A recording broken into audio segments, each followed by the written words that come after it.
Ya, hoy día vamos a partir con GeoServer, el componente que se encarga de las capas raster y las capas vectoriales. Para mañana tenemos planificado el componente ZRepo, ¿se acuerdan? El que maneja las estaciones y la información está tabular, data warehousing y asociada también a los componentes vectoriales como punto de entrada para mostrar la información en el portal. Depende cómo andemos con los tiempos, si es que logramos esta parte del GeoServer hacerla más o menos rápido, capaz que podamos adelantar un poco lo de mañana para dejar ojalá un poquito más de tiempo para la conversación final, para coordinarnos, para escucharlo también un poco a ustedes, que nos interesa mucho. Sus percepciones, las ideas para adelante, ver como si lo que han recibido les sirve o no, si le ven utilidad y pensar un poquito en el futuro de cómo seguir aportando entre todos. Ok, este documento también está en el Git, en el GitHub, en el repositorio de documentación. Es el GeoServer. Si se acuerdan, eran 3 componentes, entonces, como les comentaba, el portal para la visualización, GeoServer, capas raster y vectoriales, y ZRepo, el resto de los datos. GeoServer se comunica, como también le he comentado varias veces, pero prefiero repetirlo, se comunica con el portal a través de APIs REST. Entonces, todas las consultas o todo lo que ustedes ven en el portal que está mostrando de capas que vienen de tipo raster, está disponible también para que puedan usarlo desde otros sistemas, hacer las consultas directamente desde APIs REST. Y también lo vamos a ver hoy día, hacer algunas consultas directo, sin pasar por el portal y obtener los datos, como para aprovechar esos datos desde otro sistema. Entonces, vamos a ir viendo este documento, una introducción a lo que es a lo que hace el componente GeoServer. Como les decían, son variables de capas raster y vectoriales. Las raster eran estas matrices. Raster hay que asociarlo a archivos que se usan mucho en meteorología, oceanografía, en ciencias en general, que son estos archivos de latitud, longitud, variable y alguna dimensión de clasificación como el tiempo o alguna otra. El componente GeoServer maneja nativamente archivos NetCDF y GRIP2. Son los 2 formatos de archivos que está manejando por ahora. Siempre se pueden transformar los archivos. Ya vamos a ver cómo, ocupando algunos comandos, de un formato a otro para dejarlos listos para poder importarlos en el GeoServer. Y los datos vectoriales, las capas vectoriales, son información de objetos vectoriales, polígonos, puntos y líneas, donde el formato que maneja GeoServer es GeoJSON, que es un formato bien estándar en estos tiempos y que también, de nuevo, hay herramientas y que están incluidas también dentro de estas bibliotecas que están y que vienen gratis por el Docker que estamos usando, y vamos a ver cómo usarlas para transformar de un formato a otro. Tanto la información raster como vectorial puede ser temporal o atemporal. Por ejemplo, la capa de batimetría, como les comentaba ayer, creo, es atemporal. No maneja una temporalidad, independiente de que yo me mueva en el mapa con el editor de tiempo que hay en el mapa de Geos, no cambia. No va a buscar de nuevo los datos porque sabe que la batimetría no cambia dependiendo del tiempo. Por lo menos en el tiempo humano, geológico, capaz que sí. La información temporal se clasifica dentro de un periodo. Esto es válido para todas las capas y para lo que está en ZRepo, eso que vamos a ver mañana. Las temporalidades permitidas para las capas son la granularidad con mayor detalle son 5 minutos, que es la que hay, por ejemplo, en las estaciones. Las estaciones tienen datos cada 5 minutos, independiente que algunos proveedores de estaciones los entregan cada 15 minutos, por ejemplo. O incluso otros puede que cada 30 minutos actualicen los datos, pero una vez que lo actualizan traen datos al minuto, por ejemplo. Al decir que son cada 15 o 5 minutos, significa que se van a agrupar, eso también lo vamos a ver mañana, en cubos en temporalidad de 5 minutos. Es decir, dividen en intervalos de 5 minutos y todo lo que cae en ese rango de 5 minutos se va acumulando, se va promediando, se calcula el máximo, el mínimo, etc. Pero eso es mañana. Ahora, las capas raster también tienen esta misma temporalidad. No puede ser al minuto, tiene que ser de 5 minutos para arriba. Y estos son los otros rangos, 15, 30, 1 hora, 6, 12, un día, un mes, trimestre, cuatrimestre, semestre o anual. Recuerden interrumpir cualquier duda que tengan. Lo que les comentaba, hay una API REST. Todo lo que se consume desde el portal de Geos es a través de API REST, al componente GeoServer o al ZRepo. Entonces, lo que vamos a ver hoy día es cómo agregar nuevas capas raster y vectoriales. Cómo agregar nueva información en el fondo al portal o a cualquier otra herramienta que quiera consumirlo vía su API REST. Vamos a partir instalando el ambiente. Vamos a continuar con el ambiente que preparamos ayer. Ayer dejamos instalado un servidor. Aquí me cambié la máquina que tengo Linux, que entro por SSH a la red, pero esto es en el ambiente local de desarrollo de cada uno. Estoy parado en el directorio opt-geos. Y acuérdense que había un directorio config, un geos IML con la información del Docker Swarm para levantar el portal vacío que instalamos ayer y un MongoDB, servidor de base de datos documental. Un directorio para logs y un directorio para los datos de este MongoDB.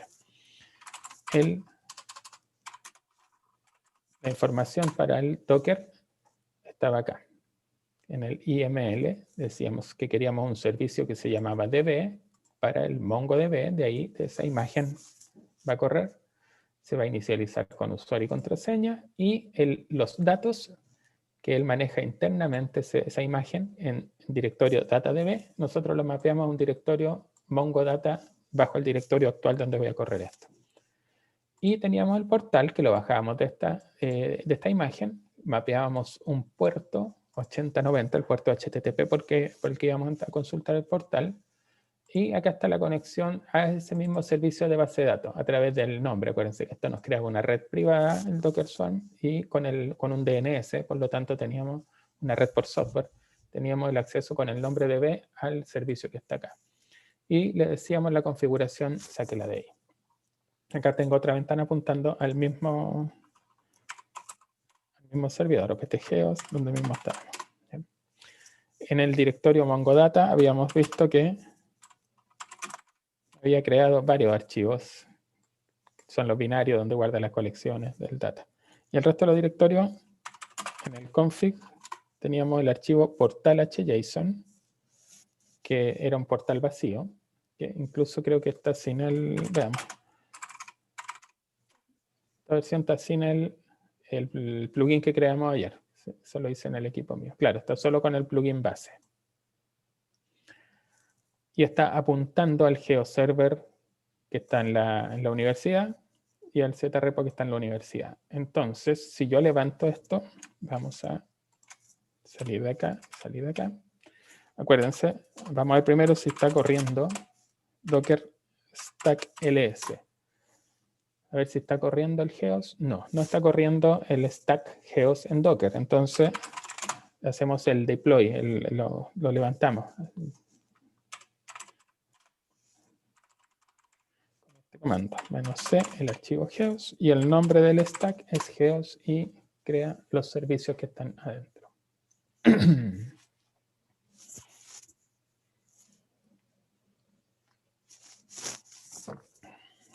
Verificamos que estén funcionando. Geos DB está arriba y Geos Portal está arriba. Uno de uno y uno de uno. Entonces, si yo entro desde otra máquina a esa dirección, el puerto era el 8090, veo que está funcionando el portal y está mostrándome las variables que obtiene desde el sitio de GeosORG, el servidor de la Católica. Ya, pero nosotros queremos ahora agregar capas nuevas.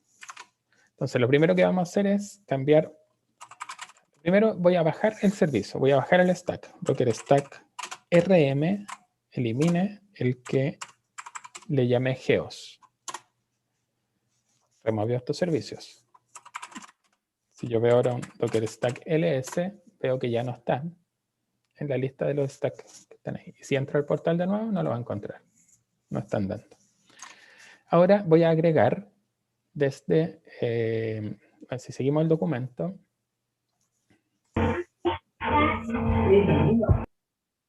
lo primero que me dice es que cree un archivo de configuración. En realidad primero hay que crear unos directorios. Instalación del ambiente. No, sigamos este orden. Vamos a crear un archivo nuevo de configuración. ¿Se acuerdan que en el directorio config teníamos el archivo de configuración del portal que se llama portal.hjson? El componente GeoServer tiene su propio archivo de configuración que se llama config.hjson en vez de llamarse GeoServer.hjson. Y esto fue porque fue el primero, entonces agarró el nombre de config. Fue el primero que desarrollamos y le llamamos config. Entonces, por ahora está vacío. Vamos a copiar. ¿Dónde hay acá? Un config vacío. Este está vacío. Miren, vamos a copiar esto acá. Les explico cuáles son las secciones de acá.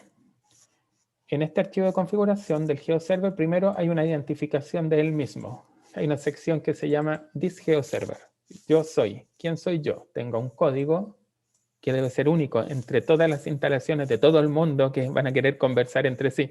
Porque si hay dos con el mismo código y un portal quiere incluirlo, se va a confundir. No va a saber cuál es cuál. Acuérdense que un portal puede incluir varios GeoServers para mostrar información cruzada. Tiene un nombre, tiene una URL pública.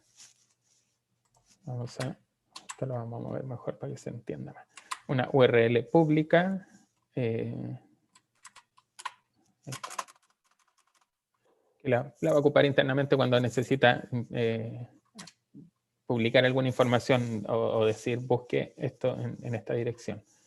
Y incluye un web server de prueba, que no lo vamos a usar ahora porque ese desarrollo quedó hasta cierto punto. Igual corre, pero prefiero no gastarme en eso porque lo vamos a probar directamente desde el portal. Como tenemos el portal Geos, no necesitamos más que eso.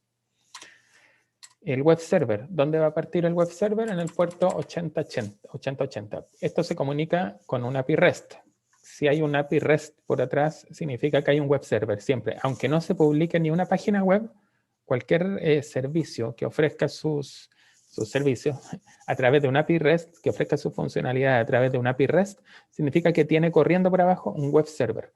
Porque un API REST conversa sobre la capa de protocolo HTTP, ocupando argumentos JSON, que son objetos, que es una forma de serializarlo, no más un protocolo de cómo lo escribo, que es muy parecido a lo que están viendo en la pantalla, que este es HJSON, y también el servidor del API REST me retorna los resultados también en formato JSON. Eso es un API REST.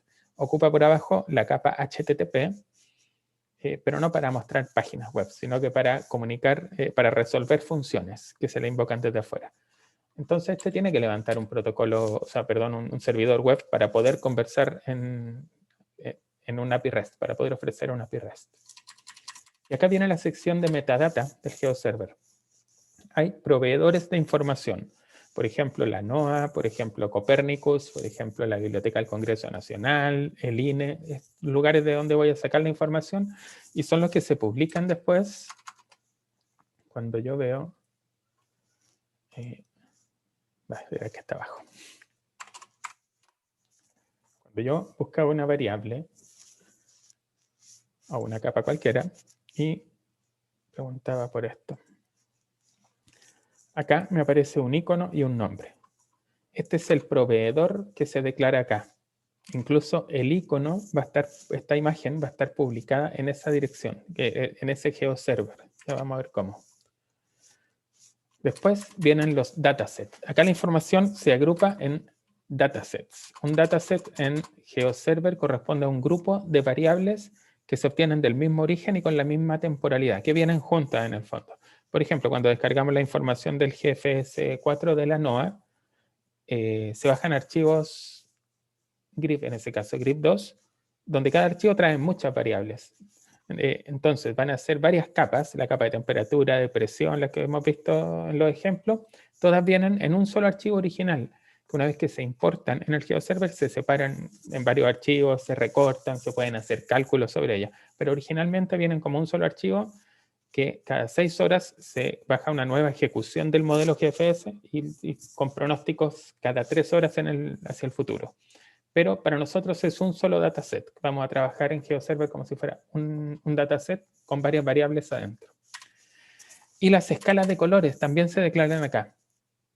Entonces, un portal Geos que incluye varios GeoServers va a mostrar escalas de colores combinadas de varios de ellos, de todos los GeoServers que está incluyendo. Ya vamos a ver cómo se definen las escalas de colores. Pero son configurables. Yo puedo agregar nuevas escalas de colores acá. Vamos a grabar esto. Y para no desordenarme, vamos a seguir el orden del documento. Entonces, creé el archivo config.json con una configuración vacía que es equivalente a la que está acá. Ya, tengo que crear, acuérdense que los servicios los contenedores de Docker mapean los volúmenes, los que ellos manejan en su ambiente de ejecución, hacia directorios que van a estar en el disco de la máquina donde voy a estar instalando todo, que es la de acá.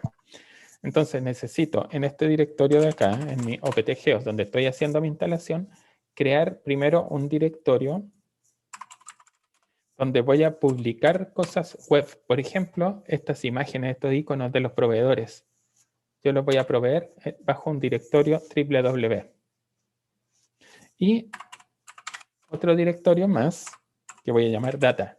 Aquí es donde van a quedar alojados todos los archivos con toda la información de las variables. Yo les comenté hace un par de días. En el ZRepo los datos de las estaciones y los datos tabulares que asociábamos a las comunas, por ejemplo, a las regiones, quedaban en la base de datos, en el MongoDB. Pero todos los datos raster van quedando en archivos. Cada archivo representa a una variable con el recortado con el área de interés que estamos viendo, que estamos manejando en el portal, que también se define acá, ya la vamos a ver. Y a un momento del tiempo, de acuerdo a la temporalidad de cada variable. Si la variable es diaria, va a haber un archivo diario para esa variable. Y todos van quedando en este directorio. Entonces, si yo voy a tener una instalación en ambiente de producción que va a manejar muchos datos, este es el directorio que está acá. Acá se ven juntos todos estos directorios, pero si yo estoy en una máquina Linux en producción, puede estar mapeado ese directorio data a un file system con un arreglo de disco, no sé, SD, SSD, muy rápido. Acá es donde hay que poner ojo si queremos que el sistema sea rápido para trabajar sobre los archivos raster y además que tenga capacidad para almacenar muchos datos históricos. Ese directorio data que crea ahí es el que hay que tratar de optimizar para un ambiente de alta demanda. Ya, creo el directorio data, creo el directorio www. ¿No hay preguntas todavía? ¿Nada? Nada. Miren, voy a aprovechar de hacer esto. Bajo www voy a crear un directorio img para ordenar un poco y no dejar todas las imágenes, porque después puede que publique otras cosas más bajo el directorio www. Ahí van a estar las imágenes con los iconos de los proveedores de información. Ya, tengo la estructura de directorios creados y tengo ahora que modificar mi archivo SIML con la definición para el Docker Swarm de los servicios que quiero levantar en mi stack. Teníamos la base de datos, teníamos el portal y ahora vamos a agregar un GeoServer. Lo tengo por acá. Vamos a agregar solo esta parte. Vuelvo acá, edito GeosIML y pego esto. Acá es muy importante la indentación. Si tienen problemas y no les reconoce algo cuando estén haciendo esto, tienen que fijarse que tiene que haber el servicio, después indentar, pueden ser 2 espacios, 4 espacios, lo que quieran, pero tienen que mantenerlo en el mismo archivo. Y después esto, y después indentar de nuevo. Y cuando es una lista de cosas que van dentro de esto, pueden haber varios puertos, parte con un guión, acá un signo menos, acá por ejemplo una lista de volúmenes. Entonces, recuerden que los volúmenes significaban, de los tipos de volúmenes que estamos usando, estamos diciéndole que cuando el componente, el servicio, el microservicio GeoServer intente ocupar el directorio home data dentro de su código, en realidad lo vamos a mapear al directorio .data, el directorio data que creamos recién.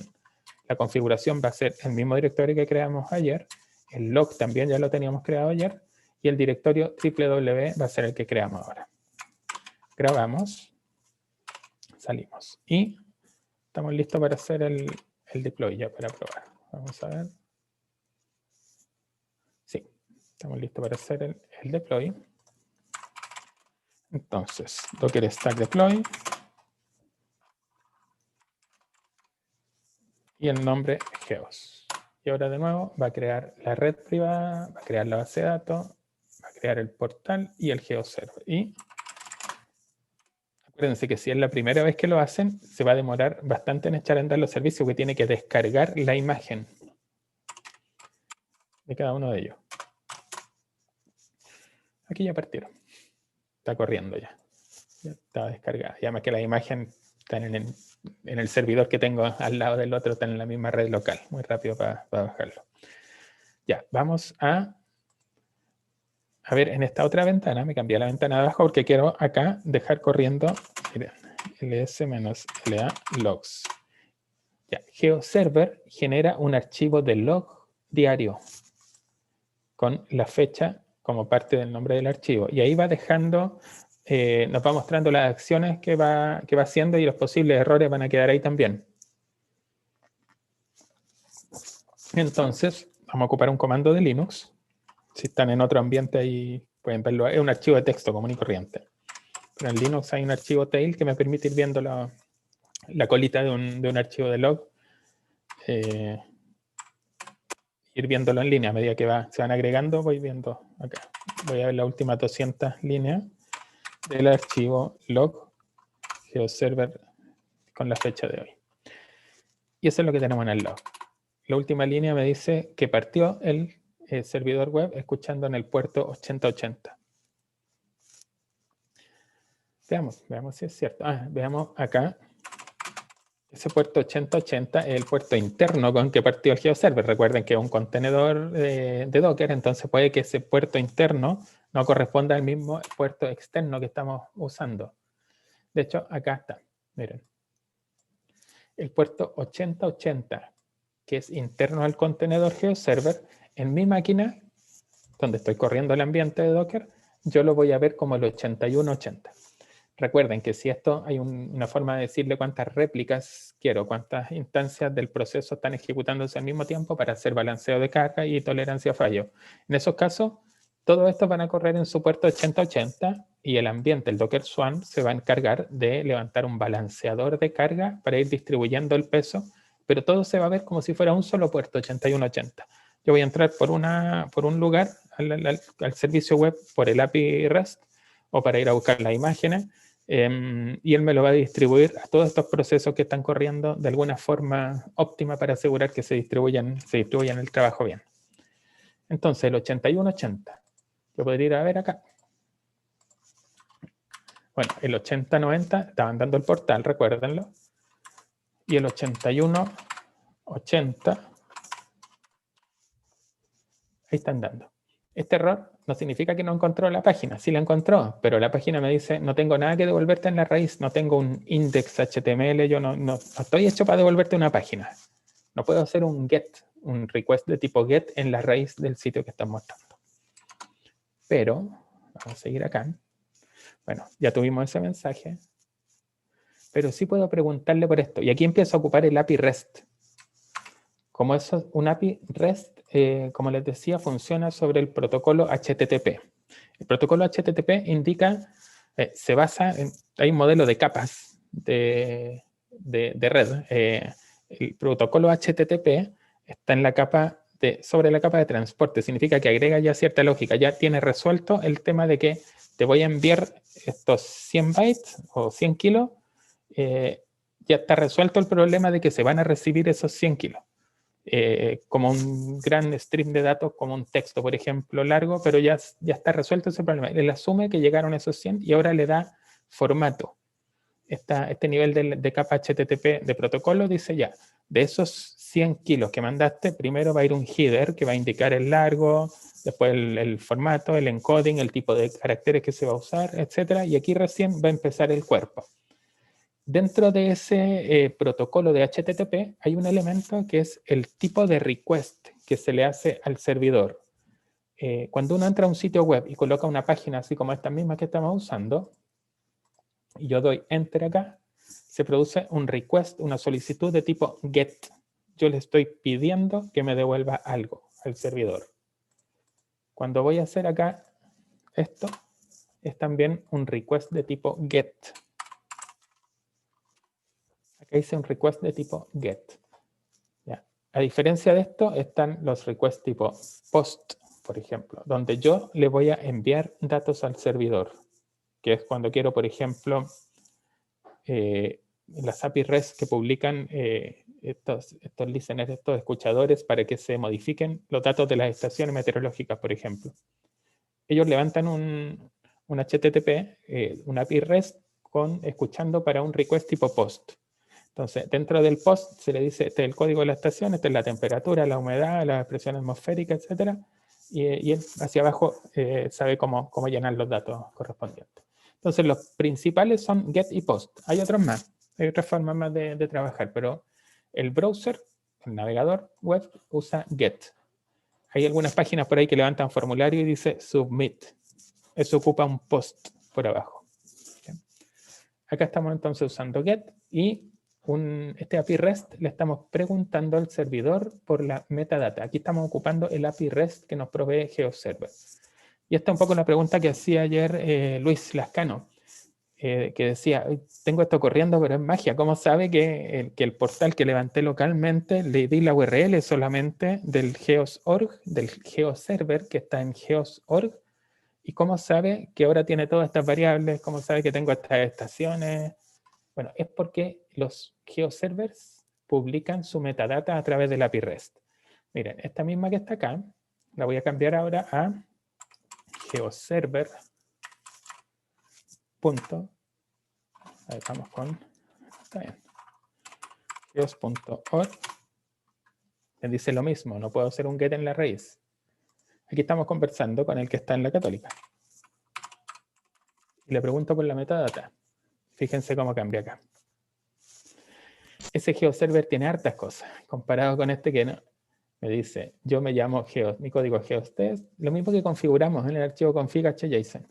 Mis proveedores son estos, mis datasets vacíos también, y no tengo escala de colores. En cambio, el que está en la Católica me dice, yo me llamo GeosMain, mi nombre es GeosMain, GeoServer, mis proveedores son NOAA, con esta URL, etc. Y ahí empiezan, y después empiezan con las variables, los datasets, temperatura, etc. Esto de acá, a ver, dejen ver si alcanzo a colocarlo en un formato JSON. Hay una forma de escribirlo para que se vea más bonito.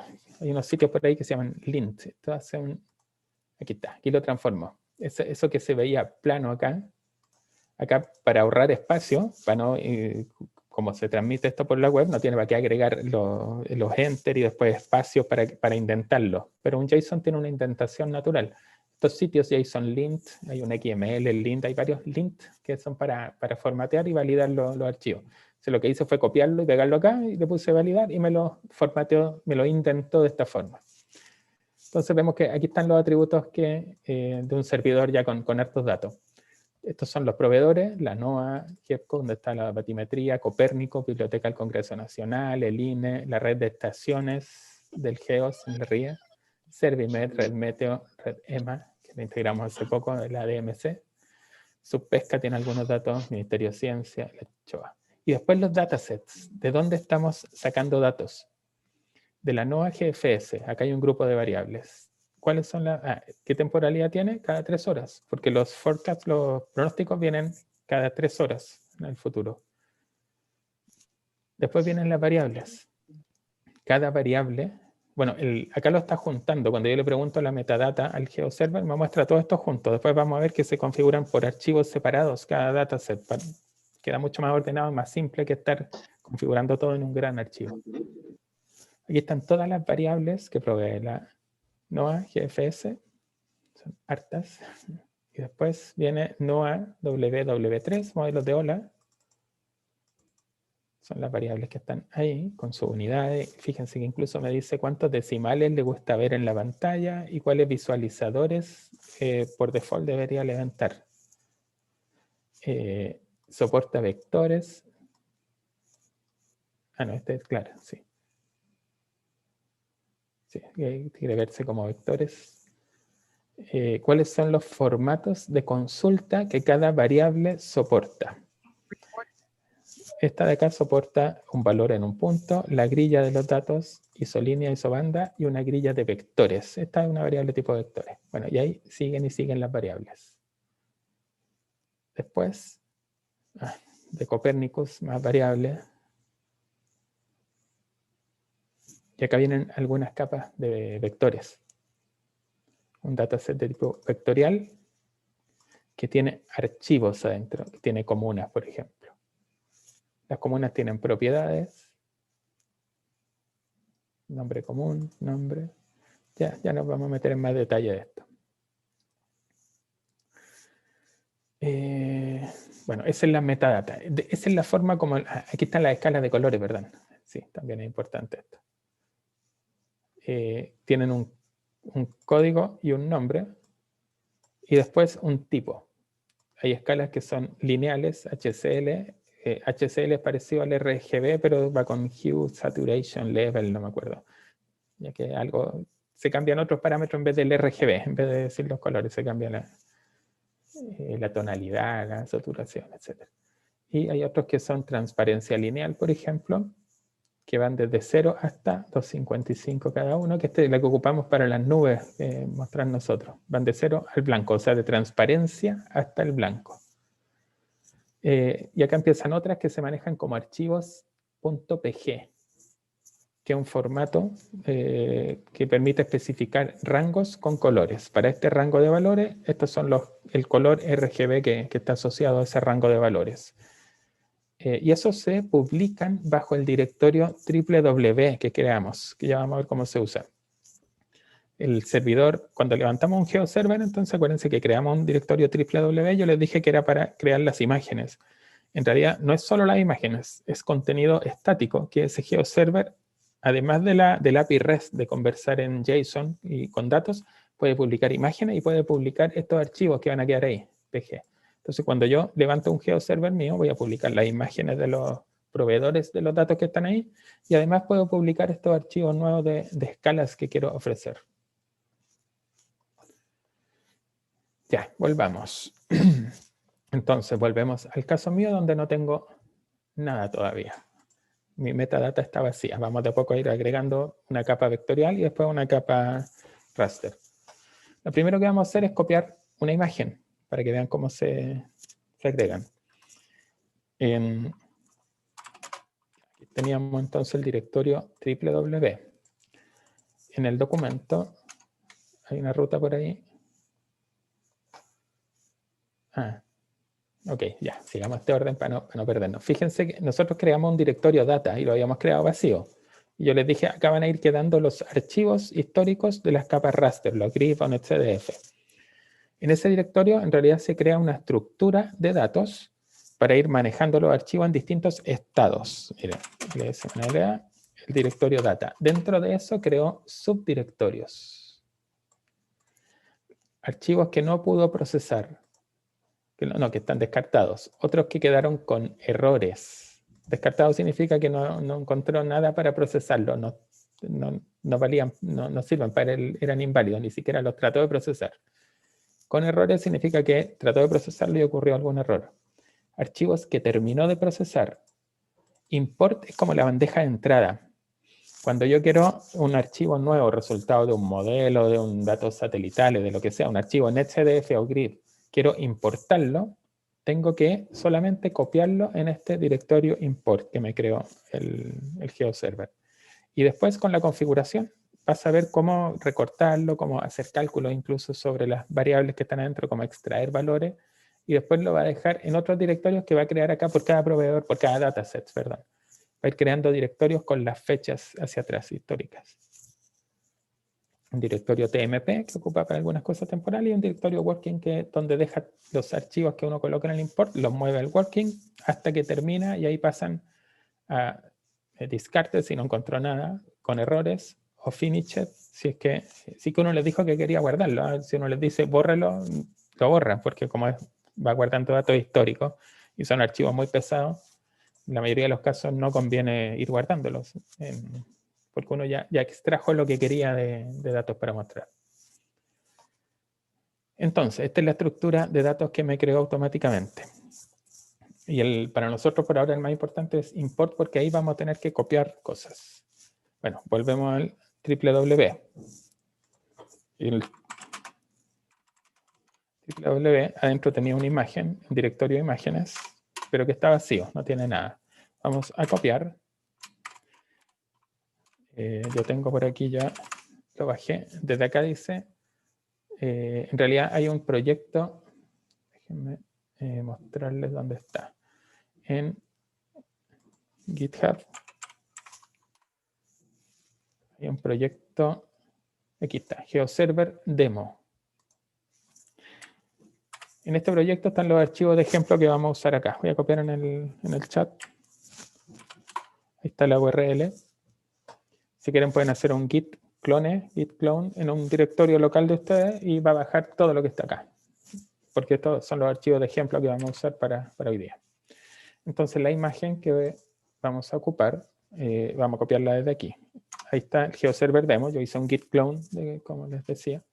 Y dentro tiene un IMG, BCN. Y copiala acá en mi www.img.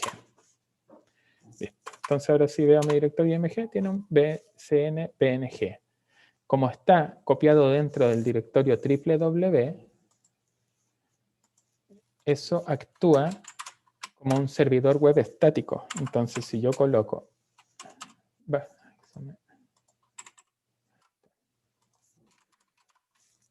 IMG BCN, ahí está. O sea, ya tengo andando el GeoServer como un servidor web estático. Significa que todos los archivos que yo coloque bajo www quedan visibles a través del browser. O sea, el portal que integre a mi GeoServer va a entrar por esta URL que yo declaré como URL pública, por ahí se acuerdan, y va a ir a preguntarle cuando alguien le pregunte en esta variable cuál es el proveedor de esta variable. Aquí esto hizo un HTTP GET a la dirección de mi servidor y fue a buscar la imagen que yo le di. Sigamos.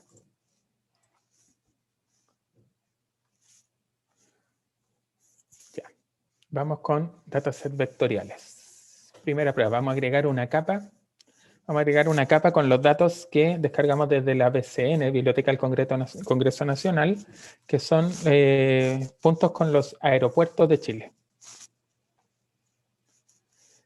Entonces, lo primero es definir, a ver, un proveedor hay que crear primero, ¿no está? ¿Está creado acá o no? Eso. Sí, hay que crear este proveedor. Y eso es en mis datos del... en el config hjson, donde estaban los proveedores. Vamos a crear. Vamos a definir la Biblioteca del Congreso Nacional. Biblioteca del Congreso Nacional, su URL, la imagen, y acá dice explícitamente la imagen es relativa a OPTT Geos www, y el logo entonces va a ser esa imagen.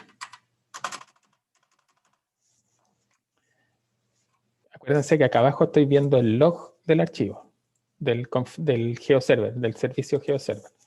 Voy a grabar acá. Fíjense abajo. Actualizó la configuración. Al grabar este archivo, se dio cuenta el servicio GeoServer que está corriendo y releyó la configuración. ¿Qué significa? Que si me voy a la metadata, de nuevo, le doy refrescar, ahora me dice en los proveedores sí tengo esto. El API REST me está devolviendo esto como parte de la metadata de ese GeoServer.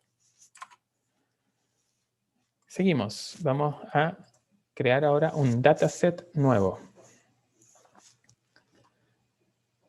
BCN test, le vamos a llamar. Recuerden que todas las capas vienen dentro de datasets que pueden ser vectoriales o raster.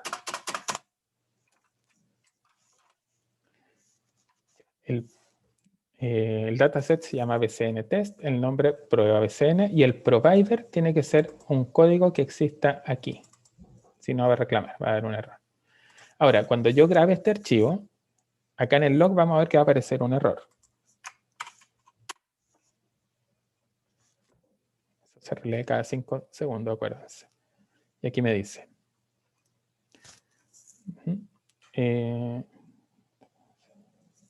No encontró el archivo bcntest.hjson. ¿Qué significa? Por cada dataset que yo declaro en mi GeoServer, en su archivo de configuración principal, debe existir otro archivo de configuración que se llame igual que el código del dataset .hjson. Y ahí va a estar la configuración específica de ese dataset. No va a quedar todo mezclado acá. Entonces tengo que salirme de acá y tengo que crear, era test BCN, BCN test, no me acuerdo. BCN test.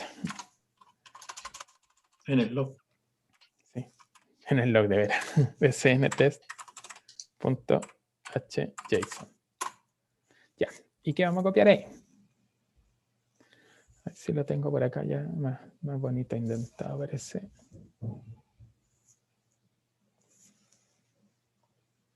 No lo tengo. No. Ok, lo copiamos de acá.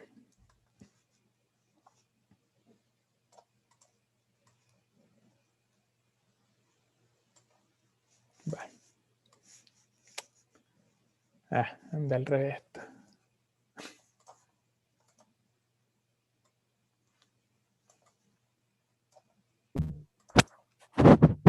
¿Y desde dónde hizo el git clone?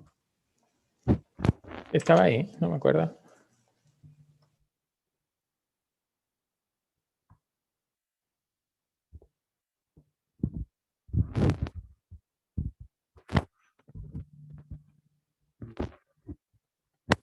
Que bajó todo el GeoServer demo. Ahí tiene que estar.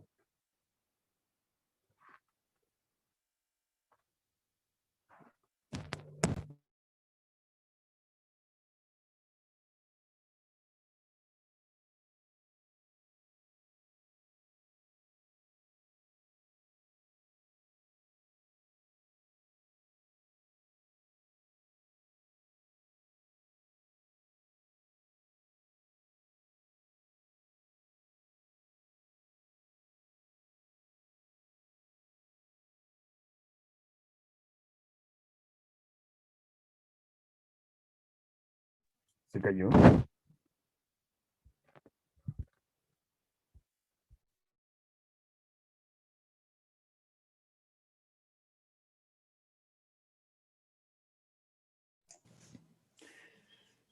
¿Me escuchan? Sí, ahora sí. Se había caído, Sí. parece. Sí, se me cayó BTR. BTR. Sí.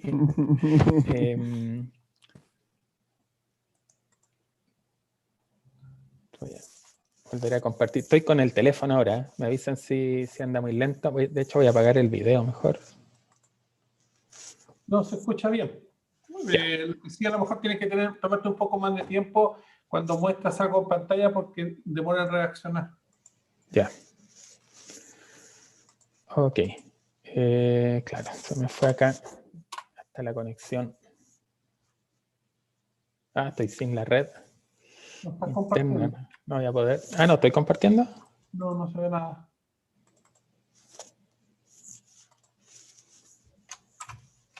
Ahí.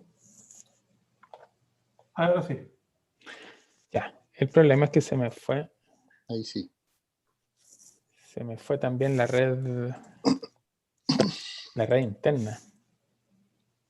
Entonces, no tengo acceso al servidor que estábamos usando. Claro.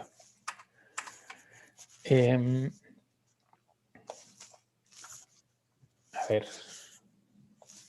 Puedo hacerlo en el servidor mío.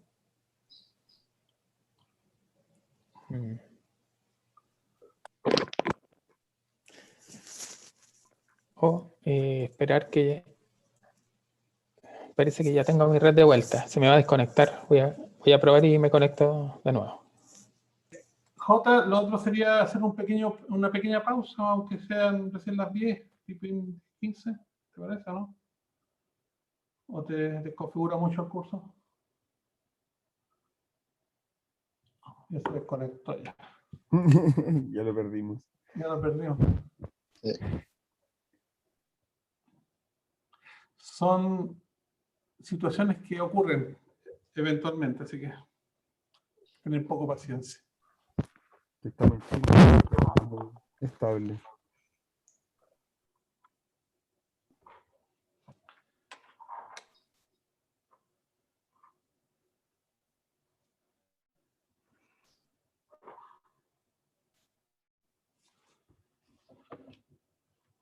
Ahí ahora sí que Se nos perdió.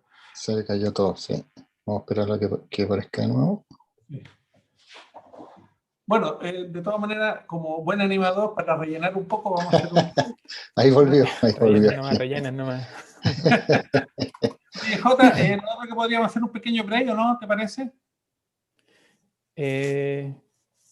Son las Hagamos una 10. última prueba. Si me falla de nuevo, que quiero dejar esta parte lista. Perfecto. Si falla de nuevo, aprovechamos a hacer el break. Ya, entonces estábamos apt geos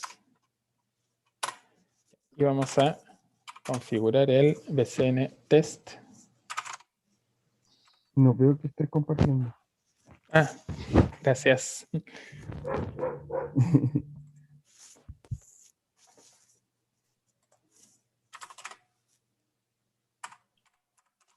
Ahora sí. Sí. Entonces, yo estaba haciendo era copiando esto y pegándolo. Ay.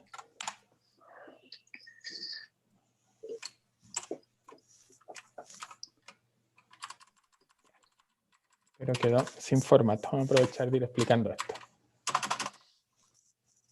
Ya, primero tenemos tengo que indicarle cuál es el dataset que estoy configurando. Los datasets tienen un tipo que puede ser vectorial o raster. Si es vectorial, hay que indicar el formato. Por ahora, solo está soportado el formato GeoJSON. ¿Ya? La idea es más adelante poder soportar algún otro si es necesario. Después, el tema de la temporalidad. En este caso, el archivo que vamos a probar es el de aeropuertos, que es un archivo sin temporalidad. No va a ser modificable en el tiempo. Es decir, si yo cambio el tiempo en el mapa, en el GEOS, no tiene que releerse o buscar datos nuevos del archivo.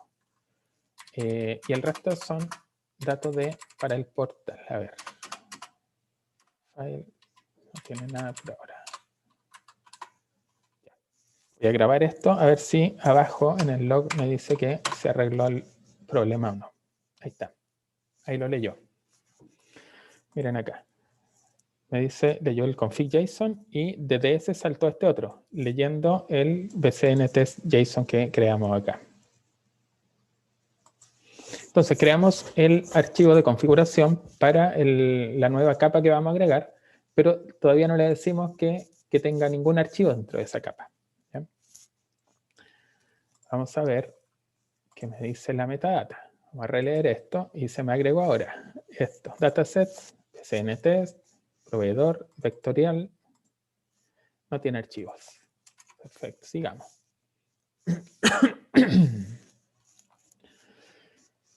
Ya, hay unas secciones acá en el archivo.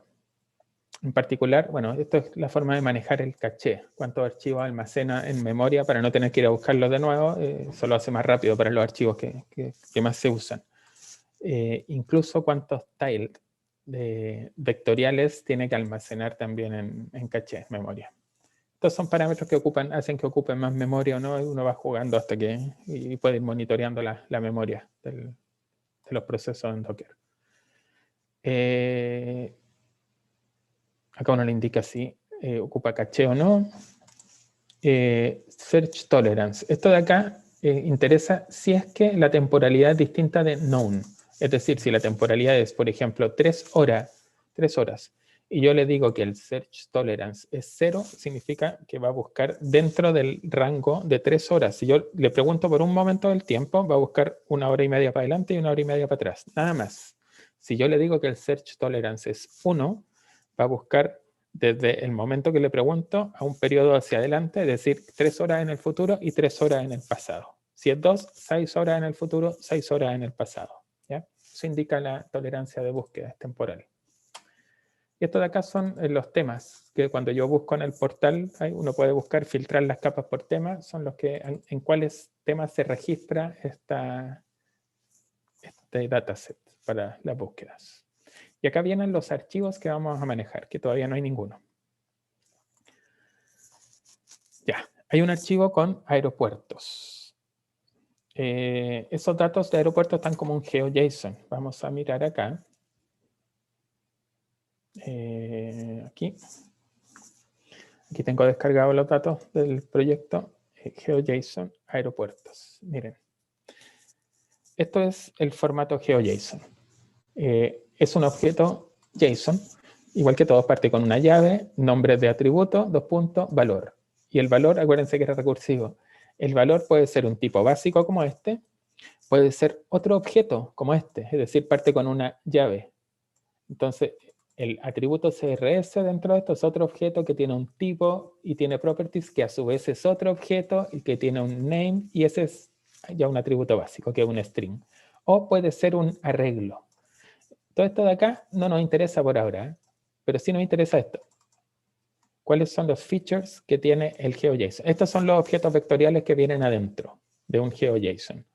Entonces viene un feature que tiene estas propiedades, que tiene un código comuna. Eso nos interesa porque dice en qué comuna está el aeropuerto. Una categoría. Perdón, estos son los properties. A ver. Sí, estos son properties. Sí. Cada feature tiene un tipo y tiene un atributo properties. Y el atributo properties es un objeto que tiene propiedades. Cada atributo es una propiedad. ¿Ya? Vienen los códigos IATA del aeropuerto, el nombre, que viene como aeródromo, la región con el nombre de la región, provincia, el nombre de la provincia, y después vienen los datos ya vectoriales. Este es el tipo de feature, el tipo de objeto vectorial es un punto que tiene estas coordenadas. Y acá viene. Acá, estos son puntos, los aeropuertos. Acá, cuando son, por ejemplo, comunas, regiones o de otros datos que tenemos, son polígonos en vez de puntos y viene una lista de puntos acá muy larga, cuando son polígonos con mucho detalle. En este caso son solo puntos, pero este archivo me interesaba abrirlo porque nosotros vamos a interesarnos en estas propiedades. Nosotros nos gusta consumir estas propiedades, porque son datos que podemos mostrarle al usuario asociado a cada punto en que va a hacer clic. Entonces, de alguna forma, cuando importemos este archivo, tenemos que decirle que queremos importar estas propiedades también. Igual los nombres que colocan acá son medio feos, algunos code comuna, code o así, no sé. Podríamos transformar estos nombres también, cosa que también se puede definir acá. Y eso es lo que vamos a hacer a continuación. Bueno, acá. En los files, dentro de la configuración, vamos a agregar esto. En los files, dentro de la configuración, vamos a agregar uno.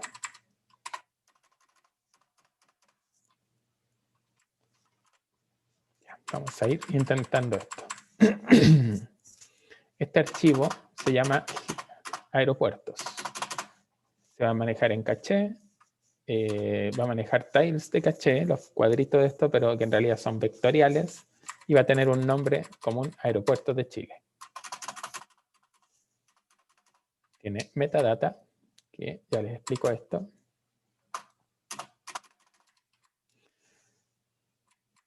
Acá le estoy diciendo cómo copiar cada propiedad. Acá, ahí, esto, ahí sí.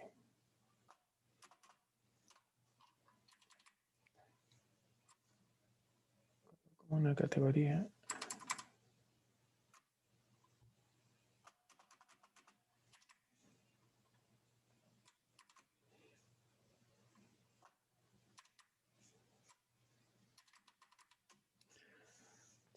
Ahí terminamos. Y opciones. Dentro de las opciones está importante porque tiene que ver con la representación. Vamos a bajar esto.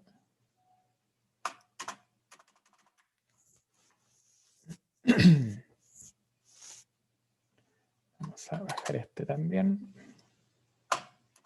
Ah, me comí. A ver. Ah, no, está bien, está bien. En realidad este no había que bajarlo.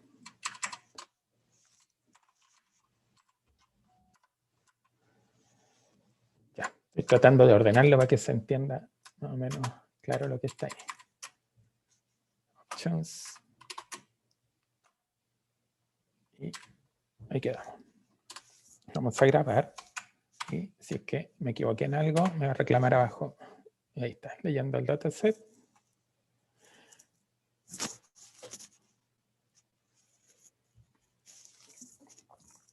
Y parece que no lo levantó. A ver. Puede que me haya equivocado en algo. Vamos a ver si está funcionando. Sí, sí lo leyó. Lo mismo que agregamos me apareció ahora dentro de la metadata. Ya, ahora les explico. Este es un archivo que quiero manejar en caché. Todos los objetos de capas vectoriales necesitan un ID, un identificador único, que yo lo voy a copiar de una de las propiedades que estaba en esa lista que vimos. En los properties había un object ID que tiene un identificador único de cada aeropuerto. Entonces estoy diciéndole, el identificador único de cada objeto de esta capa va a ser el que viene en la propiedad que se llama object ID. El nombre para mostrar en el portal viene de la propiedad que se llama aeródromo. Si se fijan, había una propiedad por acá que se llamaba aeródromo, que tiene como contenido el texto que es el nombre del aeródromo. Copiéla de ahí. Y después me interesa además que copie todas estas otras propiedades que vienen en el archivo. Como código comuna, copie la propiedad que viene con cod raya comuna. Como categoría, la que viene categoría con acento. Es medio peligroso ocupar acentos para código acá. Por eso acá preferí sacarle el acento. Porque depende del encoding con que después cargue otro sistema. Si ocupa el API REST, cuando hay letras internacionales se pueden marear un poco. Y el código OASI y IATA, que son importantes en los aeropuertos, también cópielo acá. Nombre región, nombre provincia. Y después algunas opciones. El estilo con que voy a dibujar cada objeto en la capa ya del mapa en Geos. Y este estilo es un objeto JSON que, ¿se acuerdan? Ayer les comenté que nosotros usábamos por acá algo que se llamaba Comba.js para pintar. Vimos ayer este círculo. Stage. Acá. Esto tiene estilos. En realidad los estilos se ponen acá. Styling. Stage. Ah, no está definido aparte el estilo. Bueno, pero lo que se coloca como estilo son los elementos que está esperando recibir esta biblioteca, el Comba.js como estilo. En general, lo que más interesa es un stroke, el ancho del stroke, el ancho de la línea del borde con que se pinta, cuando es un círculo el radio, y el color con que lo vamos a pintar, que pueden ser colores con nombre o colores con RGB o RGBA cuando es con transparencia. Lo último es la transparencia. Entonces, cuando vaya a pintar un aeropuerto, píntelo con el borde negro, con la línea de 1,4 píxeles, un radio de 6 píxeles y de color gris. Pero cuando el usuario haga clic y seleccione ese aeropuerto, el stroke manténgalo en black el borde, el ancho de la línea auméntelo a 2 y píntelo con este color, RGB, que esté tirado al azul. El blue es más grande que los otros dos y con una opacidad de 0,4 y un radio de 7, agrande un poquitito el círculo. Eso estamos diciéndole. Entonces grabamos este y estamos listos para importar el archivo. Vamos a seguir el documento para no gastarnos mucho. Ya, aquí explica lo de las propiedades que les comenté. Disculpen el ruido de fondo, les dio ataque de aullido a los perros nuevamente. Ya.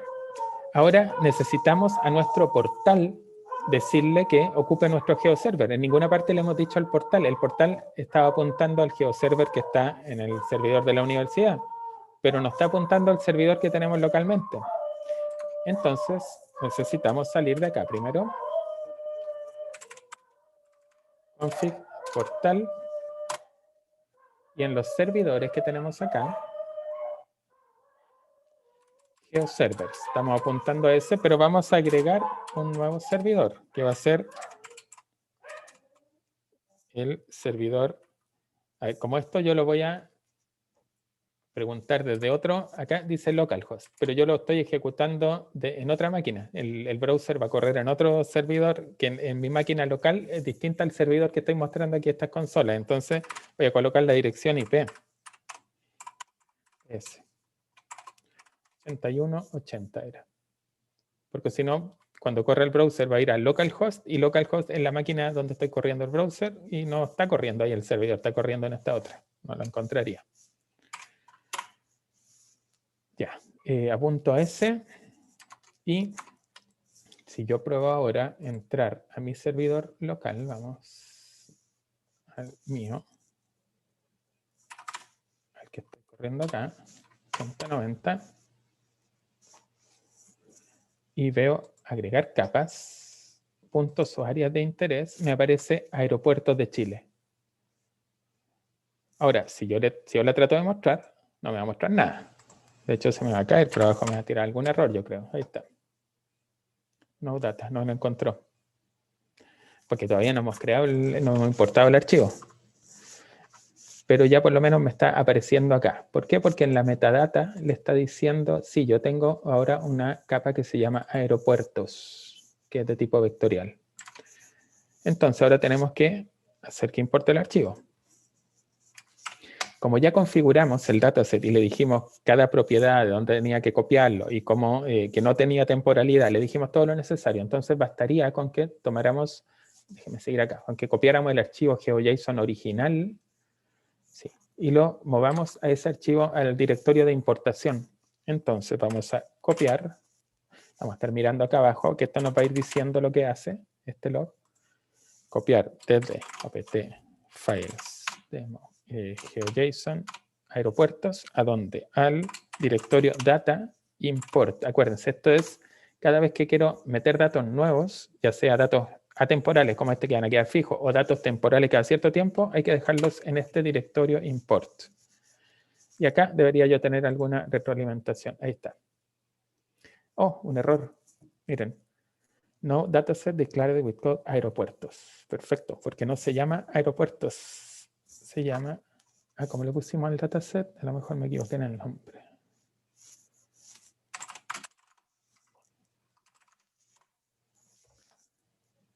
Dataset, BCN test.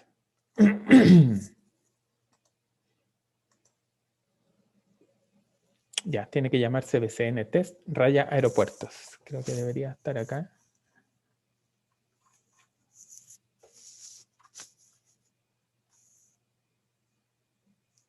Sí, exactamente. Se me olvidó este paso, miren.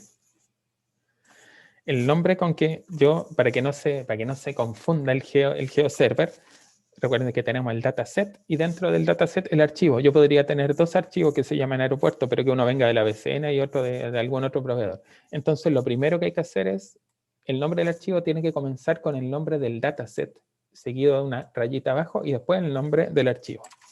Entonces, volvemos acá. Hacemos eso, pero lo voy a copiar con otro nombre. Le voy a colocar bcn test raya abajo aeropuertos.json. Y ahora vemos qué pasa acá abajo. Ahí está.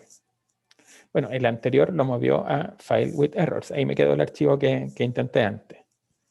Ahora me dice, mire, creando el directorio BCN test dentro de data.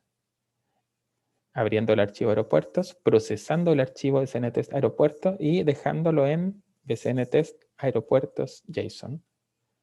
Y importado el archivo original. Entonces, veamos qué pasó. ls no se le da data. Primero veo que me creó el directorio BCN test, el nombre del dataset. BCN test, y dentro de eso me creó un aeropuertos JSON, que ya no es el mismo que importamos, sino que va a tener las propiedades, si yo lo abriera ese archivo, va a tener las propiedades que nosotros le dijimos que copiara con los nombres que nosotros le dijimos que copiara. Ese archivo, ahora yo podría verlo. Se supone que debería estar acá, disponible en el servidor. Agrego capas, puntos o áreas de interés, aeropuertos de Chile, y veo que no pasó nada. Ocurrió algún error acá. No data with code interés, found in section subjects, declara ya. En los subjects del portal se me olvidó agregar algo.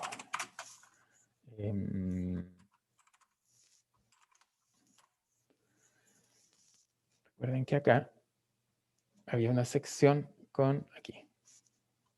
Esto. El problema es que yo le dije, mi capa se registra con un subject, con un tema que se llamaba interés. Vamos a agregar uno nuevo acá.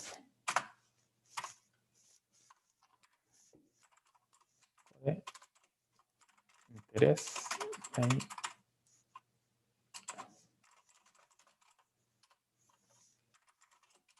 Áreas de interés.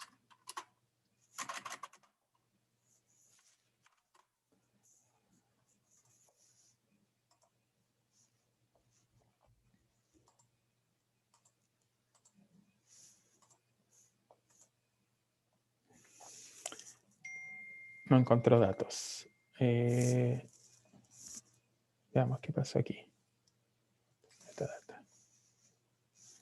No la encuentro. No sé, en alguna parte me equivoqué. Si quieren, hacemos una pausa. Aprovechamos porque ya llevamos mucho rato. Aprovecho yo de revisar lo que era y volvemos con eso.